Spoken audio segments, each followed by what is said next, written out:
हज़रत शेखुल इस्लाम हज़रत अल्लामा ज़फ़र अहमद उस्मानी रहमतुल्लाह अलैह फरमाते हैं कि मैं इस ज़माने में हज के बाद मदीना मुनव्वरा गया। हम लोगों ने खाना खाने के बाद दस्तरखान को लेकर एक ढेर पर झाड़ दिया ताकि रोटी के बचे टुकड़ों और हड्डियों को जानवर खा जाएं।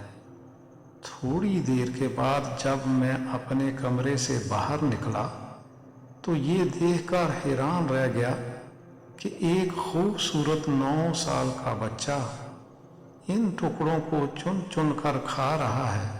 मुझे सख्त अफसोस हुआ।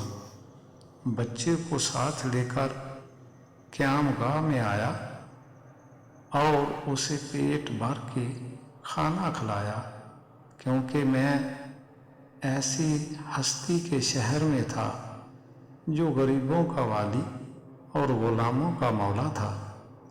मेरे इस बर्ताव को देखकर बच्चा बेहद मुतासर हुआ। मैंने चलते वक्त इससे कहा कि बेटे, तुम्हारे वालिद क्या करते हैं? उसने कहा, मैं यतीम हूँ। मैंने कहा, बेटे, मेरे साथ हिंदुस्तान चलोगे? वहाँ मैं तुमको अच्छे अच्छे खाने खिलाऊंगा, उम्दा उम्दा कपड़े पहनाऊंगा, अपने मदरसे में तालीम दूंगा। जब तुम आलम फाजल हो जाओगे तो मैं खुद तुमको लेकर आऊंगा और तुम्हें तुम्हारी वालदा के सुपुर्द कर दूंगा। तुम जाओ, अपनी वालदा से इजाज़त लेकर आओ। लड़का बहुत खुश हुआ और उछलता कूदता अपनी वालदा के पास वापस गया। वो बेचारी बेवा दूसरे बच्चों के अखराजात से पहले ही परेशान थी। उसने फौरन इजाज़त दे दी। बच्चा फौरन आया और मौलाना को बताया कि मैं आपके साथ जाऊंगा। मेरी माँ ने इजाज़त दे दी है। फिर पूछने लगा कि आपके शहर में चने मिलते हैं? मौलाना उस्मानी ने बताया, ये सारी चीज़ें वाफर मकदार में तुम्हें मिलेंगी।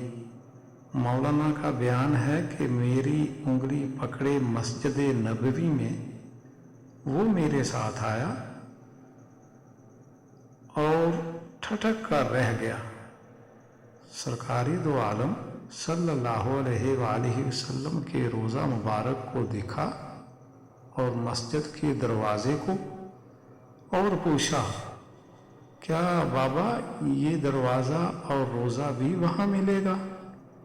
मैंने इससे कहा कि बेटा, अगर ये वहाँ मिल जाता तो मैं यहाँ क्यों आता?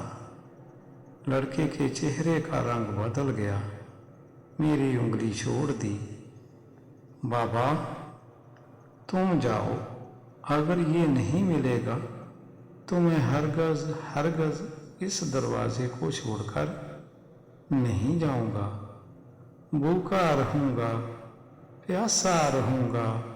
इस दरवाजे को देखकर मैं अपनी भूख और प्यास बुझाता रहूंगा, जिस तरह आज तक बुझाता रहा हूँ। ये कहकर बच्चा रोने लगा और इसके इश्क को देखकर मैं भी रोने लगा। जज़ाकल्लाह।